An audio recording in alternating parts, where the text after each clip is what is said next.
Αφήσουμε το Αρσιγόρ να πούμε με βιντεάκια, Ο Κεσαρέας. Τρίτος ο κύριος Νικηφόρος με 101 Σόγιας ο μικρός γύρους. βιντεοσκοπιστής. Για μένα είπες πάλι. Πιο πολύ σόγια βλέπεις. Όχι, να τραβώ εδώ. Σόγια. Δεύτερος ο κύριος Κατερτζής. Αυτή τη φορά πάνε μόνο το πότε χωράει πάνω στο πόντιο. Κανού του πέσε το γάτι. Πρώτος ο κύριος Βλαχόπουλος. Άρα Με 112 γύρους. Τώρα πάρε όσες πόλεις. Ρε πόσα, αυτή που είχες κάνει πρόβα.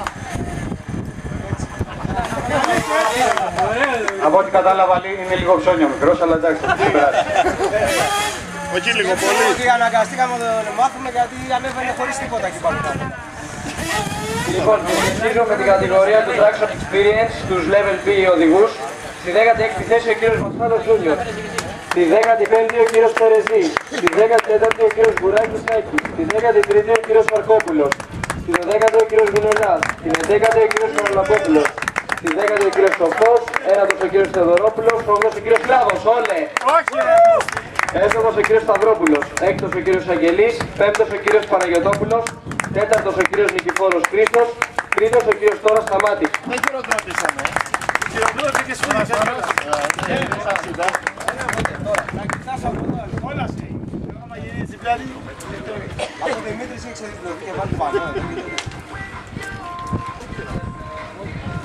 Στη δεύτερη θέση ο κύριος Σόγιας. Μπράβο. Μπράβο, μπράβο. Μπράβο. Και στην πρώτη θέση ο κύριος Βλαχόπουλος από το Μπέικον. Άρα Βλαχόπουλα, μείνε μόνιμα αγόρι μου πάνω. Βρε μαλάκα, δύο τους παίρνεις. Κάνουμε άγαλμα.